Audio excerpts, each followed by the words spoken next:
The all-famous Golf is the car that other manufacturers tried tirelessly to mimic but never quite managed to equal. And the Mark V, which runs from 2004 to 2008, is a vast improvement on the previous Mark IV in many ways. Solid German engineering, practicality, and the attraction of that classy chrome Volkswagen badge on the grille have remained constant throughout every generation of the Golf, which is why it continues to attract buyers whatever the state of the market. The Golf gets a name check as being the must-have family car for so many people due to the highest safety rating, spacious and comfortable interior, and surprisingly economical for a petrol 38.7 miles per gallon of fuel. As well as its clean styling, the VW Golf FSI is bigger than the Mark IV in the back, safer, came with a wider range of engines and transmissions, and, best of all, is much more sophisticated underneath. This is thanks to a new platform, electric steering, mounted link rear suspension, and direct injection for most of the petrol and diesel engines, making this car a pleasure to drive and own, and that's an understatement. So, with an MOT until the end of the year in December, this car has 111,000 verified miles on the clock, and also comes with a built-in infotainment screen for driver comfort, ease of use, and general user-friendly usability. So of course, with the 2-litre petrol engine producing 147 horsepower, this car has a top speed of 128 miles per hour. Now the 6-speed manual transmission is one of the more popular versions. The automatic isn't as prominent in that sense. This car is a front-wheel drive, and it also fits into the Insurance Group 27 with 12 months tax costing £240 as expected. So with all these great features, the Mark V Golf, it's no wonder why it's so popular. This car also has electric wing mirror adjustment and automatic lights.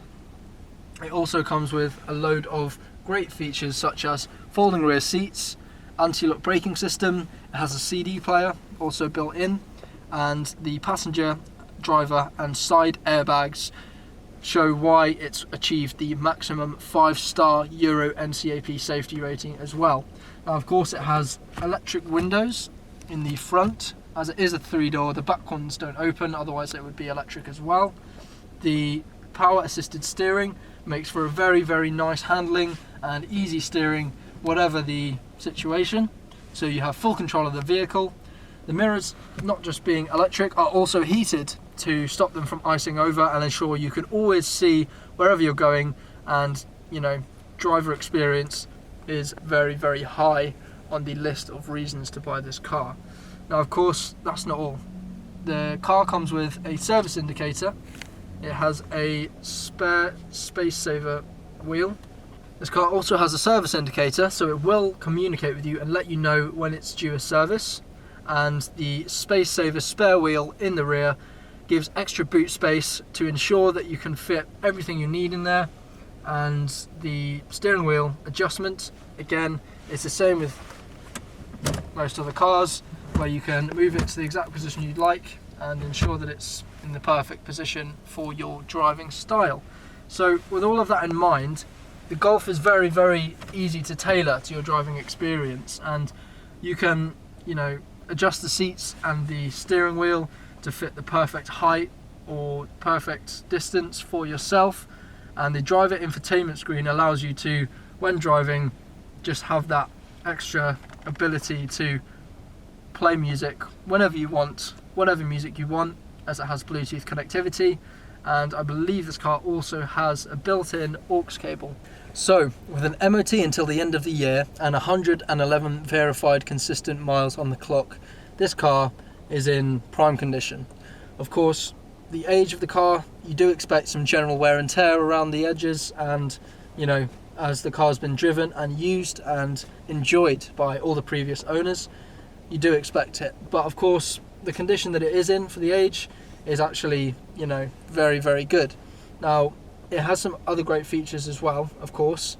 This car has the maximum 5-star Euro NCAP safety rating, and that is one, obviously due to the airbags. So it has a driver airbag, has a passenger airbag as well.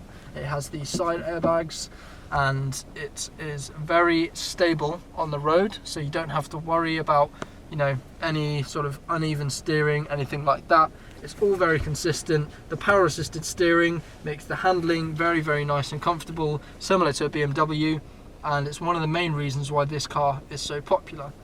Now, it's obviously a 2-litre petrol engine, and it does produce 147 horsepower with a maximum speed of 128 miles per hour.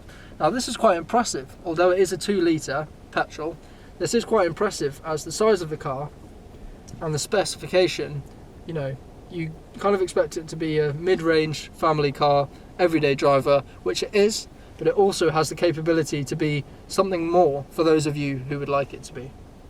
Now, it's so popular with younger generations, mainly due to the fact of its economy, its reliability, so you don't have to spend lots on repair costs, and obviously the fuel consumption. So as I mentioned, the average fuel consumption is 38.2 miles per gallon, but obviously when you're on the motorway, that jumps up to a respectable 48.7 for a petrol, and in urban areas it jumps down to 27.4 miles per gallon, which isn't amazing, but for a petrol 2-litre engine, it's still fairly good. Now, this car has the manual 6-speed transmission, as with most of the newer sort of cars. It's obviously upgraded from the 5-speed, and the Mark V is just an all-round improvement on the Mark IV in almost every single way.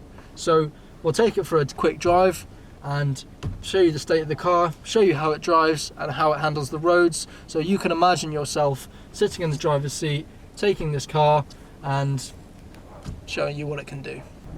So obviously this car is the FSI, and the GT TDI can be more popular, obviously the diesel version, for a number of reasons. One, fuel economy. Obviously diesel, you do get better fuel economy.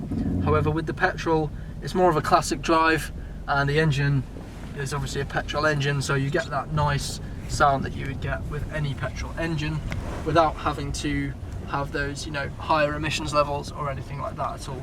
Now obviously we'll just take this car for a quick spin and show you all of its great features.